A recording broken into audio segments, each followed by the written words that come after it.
तो hello guys, कैसे हैं आप सब लोग।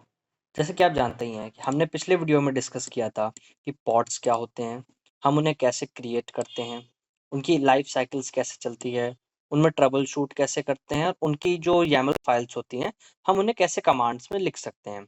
आज की वीडियो में हम देखने वाले हैं कि रेप्लिका सेट्स और रेप्लिका कंट्रोलर्स क्या होते हैं, डिप्लॉयमेंट्स क्या होती है, रिकॉन्सिलिएशन लूप्स क्या होती हैं। तो चलिए अब इन सब के बारे में डिस्कस करते हैं। तो मैं आपको बताना चाहूँगा कि replica controller and replica sets are used for ensured availability. Means अगर अवेलेबिलिटी को हमें हाई करना हो तो हम इन दो ऑब्जेक्ट्स का यूज करते हैं क्यूबरनेटिस में। तो a replica sets ensured a specified number of replicas are running at all time. Means replica set ये इंश्योर करते हैं कि आपने जितने भी नंबर ऑफ रेप्लिकास मेंशन कर रखे हैं अपनी फाइल में उतने रेप्लिकास हमेशा चलते रहें। It automatically replace failed pods to maintain the desired count. ये हमेशा जो भी फेल्ड पॉट्स होते हैं उनको एक नए पॉट से रिप्लेस कर देते हैं, जिससे कि आपके ऐप में आपको कोई भी कभी भी दिक्कत ना आए। पर मुझे नहीं लगता कि आपको इससे समझ आया होगा, तो चलिए इसको एक लाइव एग्जांपल से समझते हैं। तो चलिए हम इस एग्जांपल से समझते हैं। तो सपोज करिए हमारे पास एक यूजर है जो कि पॉड को एक्सेस कर रहा है 3000 पोर्ट पे। अभी हम इस पे नहीं चेक करेंगे कि वो कैसे उन्हें एक्सेस कर रहा है, लोड बैलेंसर से या एपीआई गेटवे से, बट वो एक पॉड को एक्सेस कर रहा है।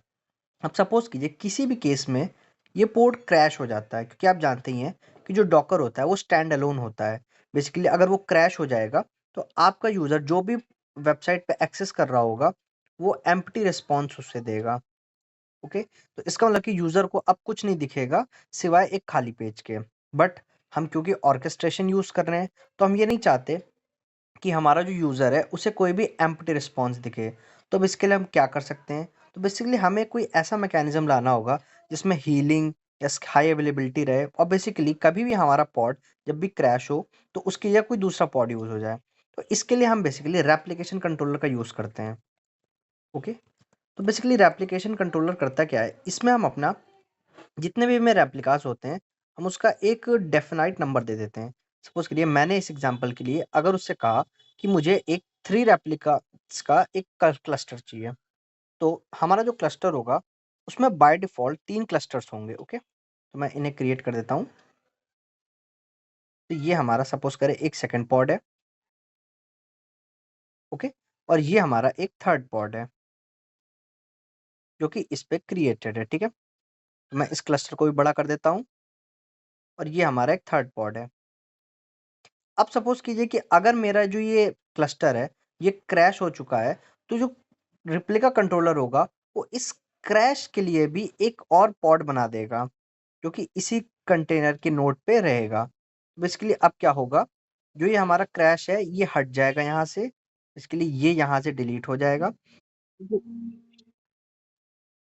बस, तो अब जो मेरा पॉड होगा ये यहाँ से हट जाएगा। ओके, और जो ये एंजिनिक्स हमारा पॉड है अब ये हमारा यहाँ पे शिफ्ट हो जाएगा। तो बेसिकली अब जो हमारा एनजिनिक्स कंटेनर होगा वो इस पॉट पे रन करेगा और ये यहाँ से डिलीट हो जाएगा। तो ये रेप्लिकेशन इस एल्गोरिदम पे वर्क करता है। बेसिकली आप ऐसा समझ सकते हैं कि बैकएंड में जो ये पॉइंटर अब जो एक पॉट्स को डिफाइन कर रहा था, अब वो पॉट्स को डिफाइन ना करने की जगह एक रेप्लिकेशन कंट्रोलर को पॉइंट करेगा। ओके, तो मैं इसे यहाँ पे शिफ्ट कर देता हूँ। तो अब ये एक रेप्लिकेशन कंट्रोलर को पॉइंट करेगा और ये जो रेप्लिकेशन कंट्रोलर होंगे ये इन 3 पॉइंट्स को डिनोट करेंगे। ओके, तो ये बेसिकली अब इन 3 पॉइंट्स को डिनोट करेंगे और जो रेप्लिकेशन कंट्रोलर है अब ये इन 3 में अपना जो लोड है उसे ट्रांसफर करेगा। चलिए अब एक एग्जांपल और लेते हैं। सपोज करते हैं कि ये हमारी जिस नोड पे है उसमें जो स्टोरेज है और जो नेटवर्किंग है, क्योंकि वो शेयर्ड्स है इन तीनों पॉट्स के बीच में, तो एक पॉइंट ऐसा आता है जिसमें जो ये नोड है उसका जो स्टोरेज है और नेटवर्किंग है अब वो फुल हो चुका है। तो अब रेप्लिकेशन कंट्रोलर को अगर और पॉट्स क्रैश होते हैं तो वो उनमें किसे पास ऑन करेगा, तो उसके लिए वो क्या कर सकता है, वो बेसिकली जो हमारे सेकंड वर्कर नोड होगा, क्योंकि आप जानते हैं हम एक क्लस्टर में जितने चाहे उतने वर्कर नोड्स क्रिएट कर सकते हैं एज पर द रिक्वायरमेंट्स। तो हम उसके अंदर भी अपना एक पॉड को प्रोविजन कर सकते हैं इस तरीके से। ठीक है, तो हमारा जो रेप्लिकेशन कंट्रोलर है वो इसको भी पॉइंट कर सकता है। मींस वो उन क्लस्टर्स के अंदर जितने भी नोड्स होंगे उनको पॉइंट करके इनको इसके अंदर शेड्यूल कर सकता है। तो ये हमारा एक एडवांटेज होता है रेप्लिकेशन कंट्रोलर के अंदर कि वो हमें मैनुअल शेड्यूलिंग के ऑप्शन देता है। मीन्स कि अगर हमें पता है कि हमारे एप्लीकेशन में इतना लोड आ सकता है कि वो 3 पॉड्स को फुल अप कर सकता है, तो हम बेसिकली उसका जो रेप्लिकेशन कंट्रोलर है उसे 3 से 4 कर सकते हैं। तो मान लीजिए अगर मेरा रेप्लिकेशन कंट्रोलर में रेप्लिकास पहले 3 थी, तो अगर मैं उसे 4 कर दूं और इस नोड में अगर स्पेस नहीं है तो वो एक दूसरे नोड पे एक और पॉड बना सकता है।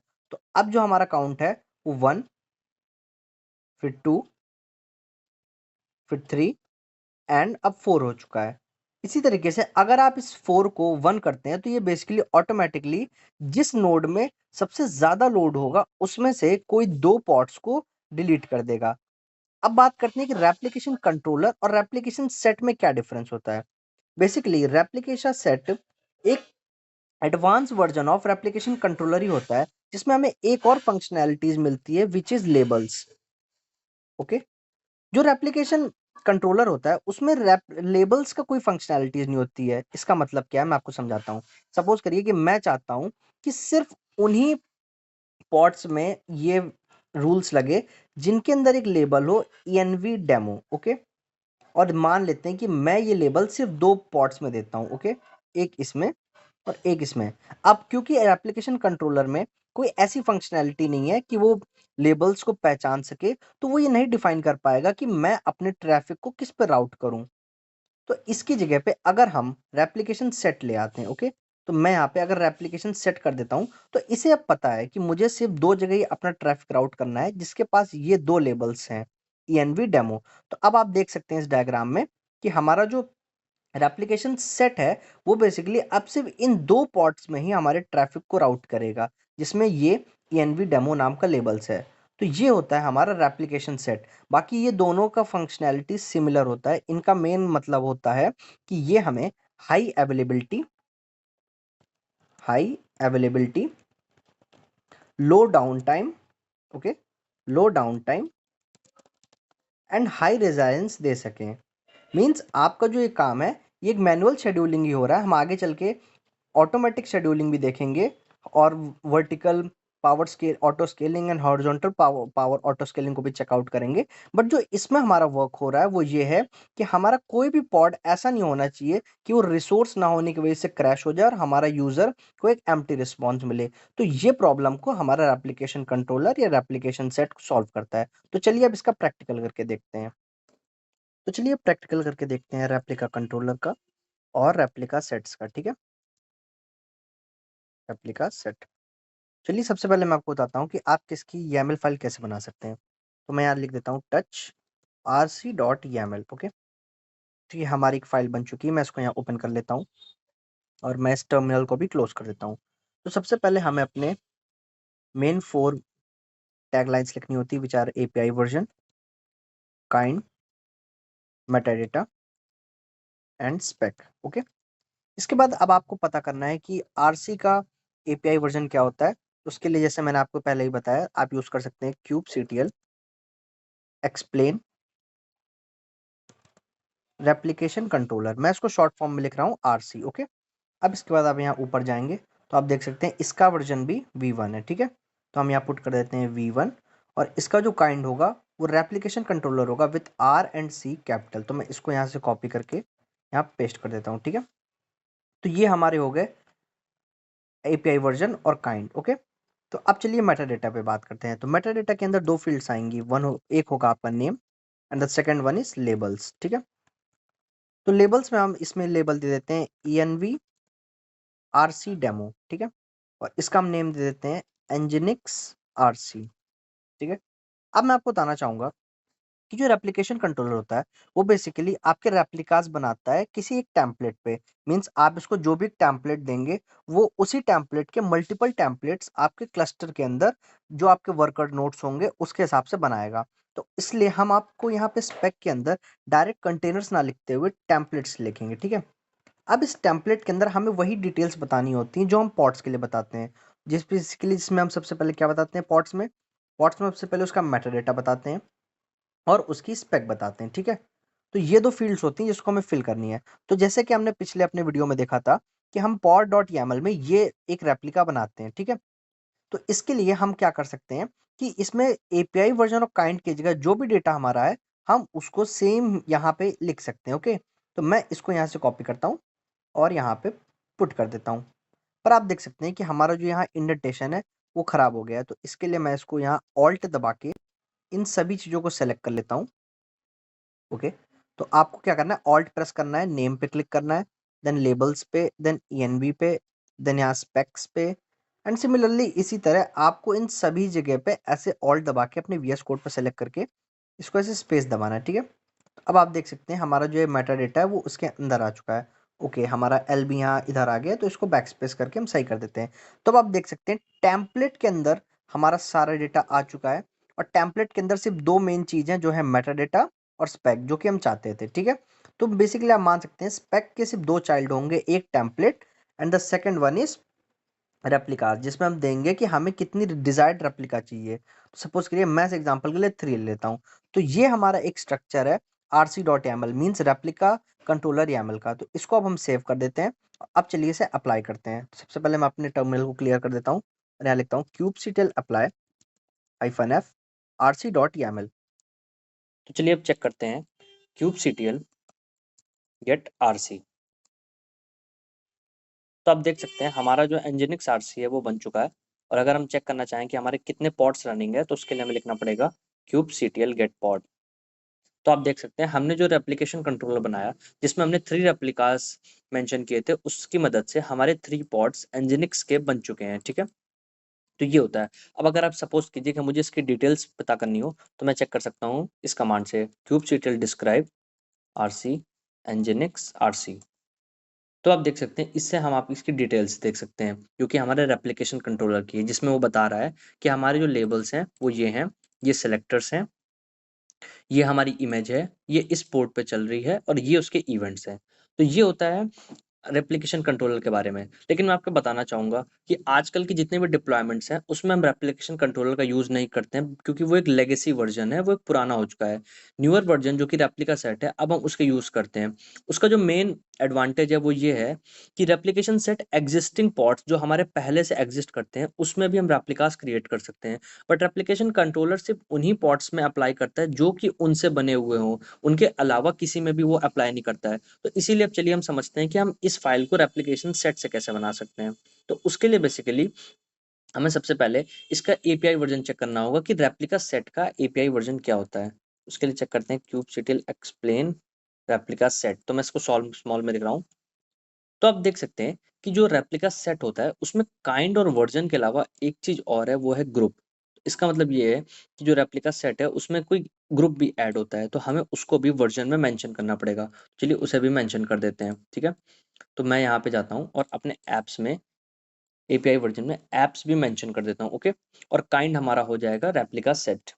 ओके, मैं इसको भी यहाँ चेंज कर देता हूँ और बाकी हमारा जो नेम अब होगा वो होगा nginx rs and demo RS demo. ठीक है, तो मैं इसको सब जगह चेंज कर देता हूँ।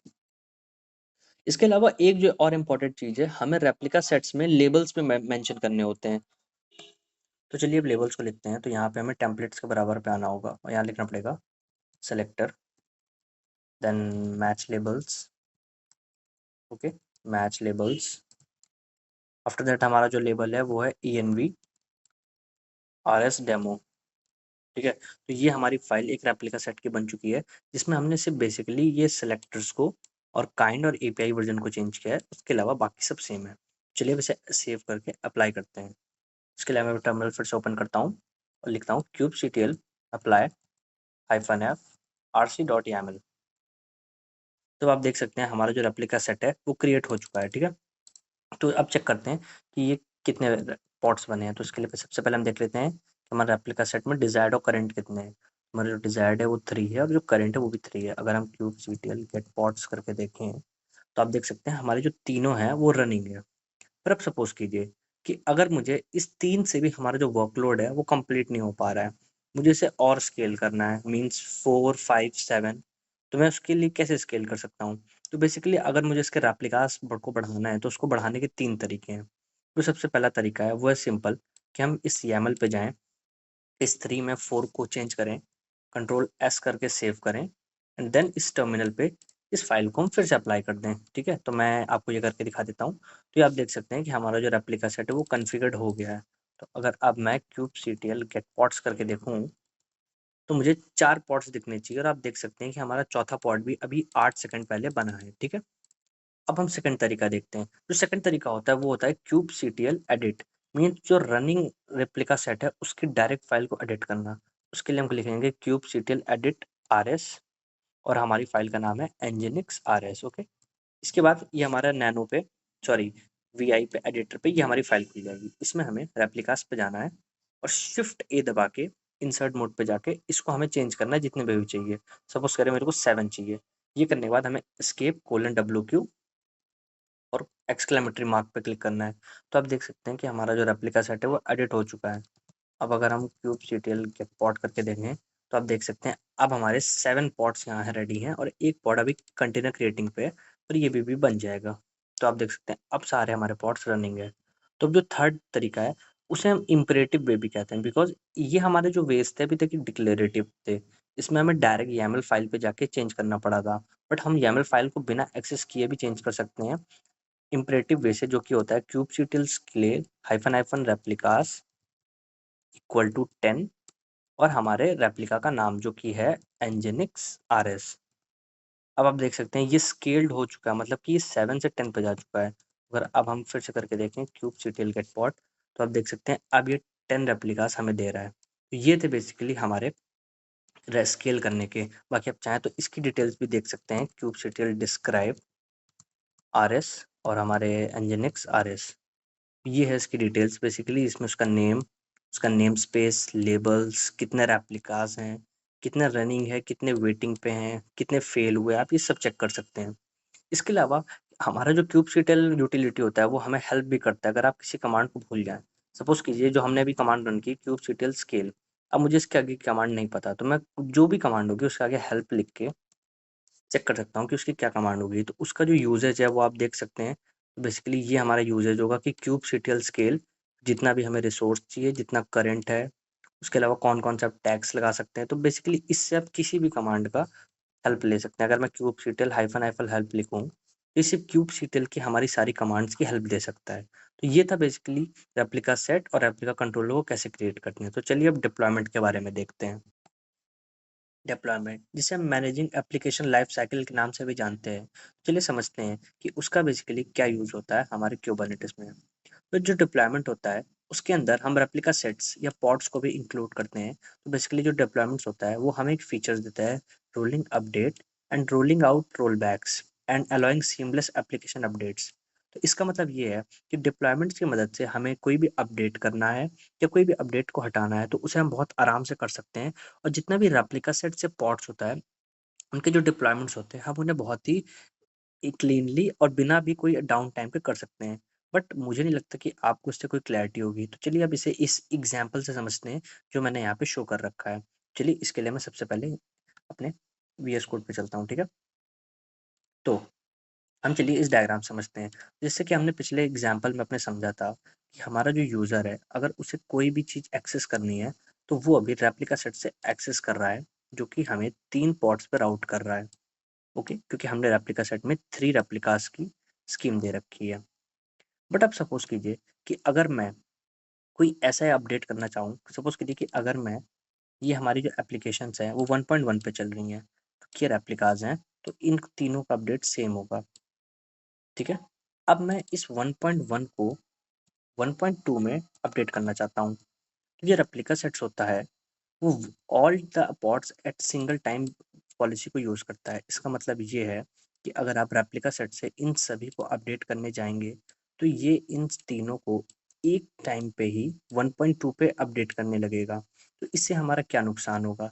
इससे जो यूज़र होगा, जो कि करंट टाइम पे इस एप्लीकेशन को एक्सेस कर रहा होगा, उसे बहुत ही लैग होगा और उसको बहुत ज़्यादा डाउन टाइम मिलेगा।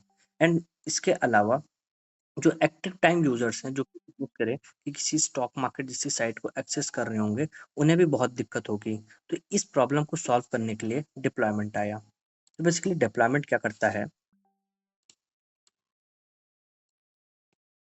तो अब जो हमारा यूज़र है, वो डिप्लॉयमेंट की तरफ राउट करेगा और जो हमारे डिप्लॉयमेंट्स होते हैं, वो बेसिकली इन 3 ऑब्जेक्ट्स को कंटेन करते हैं, which are replica sets, pods and उनके अंदर के कंटेनर्स। अब आप सपोज कीजिए कि अगर हम इस अपडेट को 1.1 से 1.2 की तरफ कर रहे हैं, तो जो रेप्लिका सेट होता है वो छोटी एप्लीकेशन, जैसे कि हम जिस अभी प्रेजेंट में जिस एग्जाम्पल की बात कर रहे हैं, ये एक स्मॉल एप्लीकेशन है और लाइट वेट है। तो इस एप्लीकेशन में अगर हम रेप्लिका सेट की मदद से अपडेट करेंगे तो वो बहुत कम टाइम में हो जाएगा, क्योंकि इसमें कोई भी अभी इंफ्रास्ट्रक्चर इतना बड़ा नहीं है। पर आप सपोज कीजिए कि अगर मैं स्टॉक मार्केट की बात करूँ, जिसमें टाइम इज़ मनी, जिसमें अगर 1 सेकंड का भी किसी का डिले हो, तो उसका बहुत नुकसान हो सकता है। उसमें अगर मैं अपडेट करूँ रेप्लिका सेट से, तो उसमें इन तीनों पॉड्स में एक साथ अपडेट होगा, जिस वजह से उन यूज़र्स को बहुत डाउन टाइम होगा। बट डिप्लॉयमेंट क्या करता है, वो एक पॉड को सपोज करें ये हमारा फर्स्ट पॉड है, इसे अपडेट करता है 1.1 से 1.2 तक, और जिस समय ये अपडेट हो रहा होता है, इस समय इसमें कोई भी ट्रैफिक राउट नहीं होता है। वो या तो इन दोनों पे राउट करता है, और अगर उसको कोई भी कम लगता है कि इन दोनों पे पूरा वर्कलोड भर चुका है और मैं अब इसमें और राउट नहीं कर सकता, तो वो एक ऐसा सेम पॉड एक और प्रोविजन करता है। बेसिकली वो 3 पॉड्स की सफिशिएंसी रखता है और एक को अपडेट करता रहता है। जब ये अपडेट कंप्लीट हो जाता है, तो वो इस पॉड को डिलीट करके इसको अपडेट करना स्टार्ट कर देता है। तो वो basically rolling back and roll out पे वर्क करता है। तो इसमें लोड भी डिस्ट्रीब्यूट रहता है और हमारा जो रोल आउट होता है वो भी आसानी से हो सकता है। और मैं आपको बताना चाहूँगा कि डिप्लॉयमेंट में आप इन सब चेंजेस को बहुत आराम से अंडू भी कर सकते हैं, क्योंकि डिप्लॉयमेंट में कोई भी कभी भी डाउन टाइम नहीं होता है, जिसकी वजह से रोल आउट और रोल अपडेट बहुत ही एडवांटेजेस फीचर होता है। तो चलिए अब इसे हम प्रैक्टिकल से समझते हैं। तो चलिए अब हम डिप्लॉयमेंट का प्रैक्टिकल करके देख लेते हैं। उसके लिए हमें सबसे पहले उसकी YAML फाइल लिखनी होगी। तो चलिए अब उसको हम लोग एडिट करते हैं रेप्लिका सेट की मदद से। उससे पहले हमने जो रेप्लिका सेट बना रखा है, तो चलिए पहले उसको डिलीट कर देते हैं। उसके लिए चेक कर सकते हैं kubectl get rs से। तो आप देख सकते हैं कि उसमें हमारे अभी करंट में 10 डिजायर्ड है, तो हम इसे डिलीट कर देते हैं। kubectl delete rs nginx rs। Okay, तो ये हमारा डिलीट हो गया है। तो चलिए अब YAML फाइल को एडिट करते हैं। ठीक है, तो इसमें सबसे पहले आपको काइंड को आप डिप्लॉयमेंट बनाना होगा, क्योंकि अब हम डिप्लॉयमेंट बनाने वाले हैं। उसका जो एपीआई वर्जन होता है वो एप्स v1 ही होता है। आप चाहें तो एक्सप्लेन करके इसे चेक कर सकते हैं।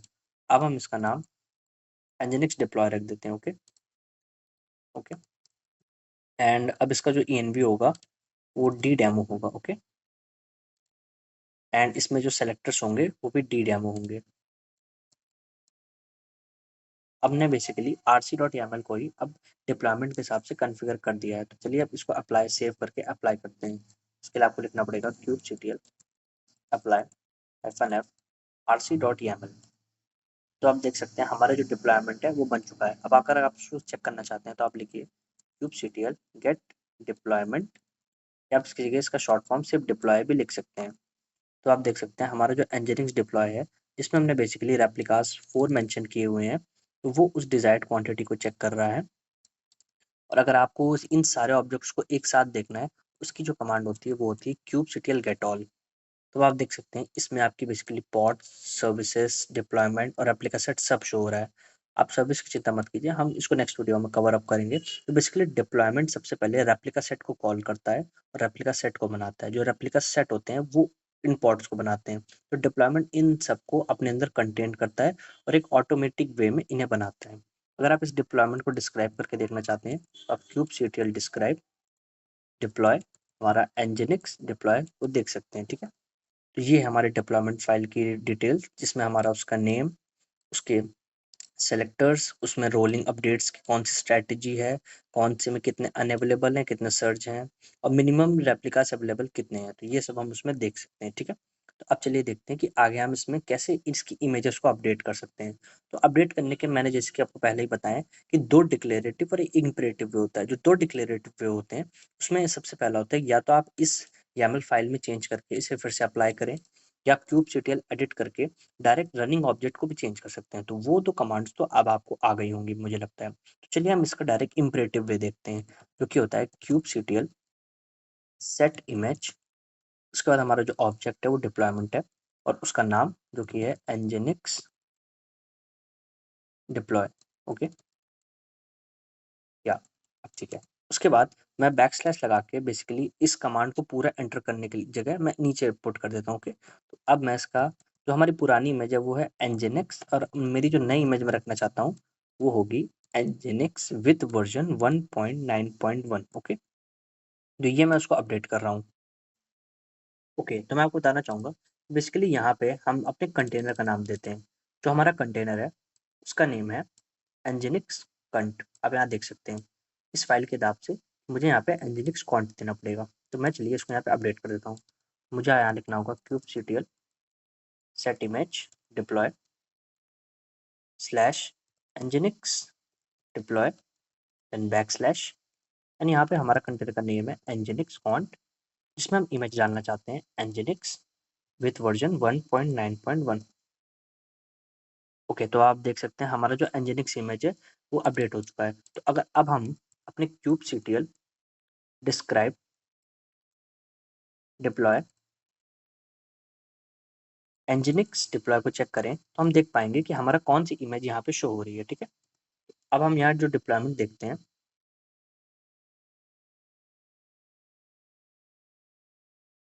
ठीक है, तो ये हमारा डिप्लॉयमेंट ओपन हो चुका है। तो यहाँ आप देख सकते हैं हमारा जो इमेज है वो है nginx 1.9.1। तो आप देख सकते हैं कि हमारा जो अपडेट है वो हो चुका है। और अगर मैं आपको अपने पॉट्स दिखाऊं तो हमारे कोई भी पॉट्स अभी एरर्स में नहीं है। ये इसलिए हैं क्योंकि बेसिकली अभी इनमें चेंजेस हो रहे हैं, पर हमारे जो डिजायर्ड हैं वो हमारे कंप्लीट हो चुके हैं और उनमें कोई भी एरर्स नहीं है। तो ऐसे आप इन सब चीज़ों में अपडेट कर सकते हैं। तो चलिए अब देखते हैं कि हम इसमें और कौन कौन सी चीज़ें एक्सेस कर सकते हैं। ठीक है, तो बेसिकली ये था हमारा डिप्लॉयमेंट और हमने अब डिप्लॉयमेंट के बारे में डिस्कस कर लिया है। तो चलिए अब देखते हैं कि desired state and recognition loop क्या होता है। तो बेसिकली क्यूबरनेटिस के अंदर क्यूबरनेटिस कंट्रोलर्स होते हैं जो बेसिकली कंटिन्यूअसली मॉनिटर करते रहते हैं क्लस्टर को कि जितनी हमारी डिजायर्ड स्टेट है क्या वो करंट स्टेट के बराबर है कि नहीं। इसके लिए हम बेसिकली ईटीसीडी, जो कि हमारा क्यूबरनेटिस का एक स्टोरेज होता है जिसमें हम की वैल्यू पेयर्स में स्टोर करते हैं, उससे चेक करते हैं कि क्या हमारा जो करंट है वो डिजायर्ड के इक्वल है कि नहीं। अगर वो डिजायर्ड के इक्वल होता है तो ये ऑब्जर्व करके हम उसे रेडी स्टेट को फुल कंप्लीट देते हैं। बट अगर ऐसा कर नहीं होता है तो हम बेसिकली उसमें फिर से एडजस्टमेंट करके उसको चेकआउट करते हैं। तो ये होता है बेसिकली हमारा रिकॉग्निशन लूप, जिसमें हम बेसिकली एक्चुअल स्टेट और डिजायर्ड स्टेट को एडजस्टमेंट करके चेक करते हैं कि वो इक्वल है कि नहीं। तो ये हमने बेसिकली यूज किया कई जगह, जिसके हमने इसको रेप्लिका सेट्स में भी यूज़ किया, डिप्लॉयमेंट्स में भी यूज़ किया और हमने इसको रेप्लिका कंट्रोलर्स में भी यूज़ किया। तो ये होता है बेसिकली एक इसका ब्रीफ ओवरव्यू। तो चलिए अब आगे डिस्कस करते हैं। तो बस हमारे इस लेक्चर के लिए इतना ही। बाकी मैं रिसोर्स पेज में इसमें इसके पॉट्स और रेप्लिका सेट्स के बारे में जो भी इंपॉर्टेंट पॉइंट्स, उनकी थ्योरी और जो भी मैंने आज प्रैक्टिकल किया, उनके ब्लॉग लिंक्स डाल रखे हैं। तो आप इन ब्लॉग लिंक्स पे जाके इन ब्लॉग्स को पढ़ सकते हैं और आप चेकआउट कर सकते हैं कि कैसे हम इन्हें अपने लोकल सिस्टम पे सेटअप करके इन्हें कर सकते हैं। ओके, तो बस इस वीडियोस के लिए इतना ही। Thank you for watching and see you in the next video.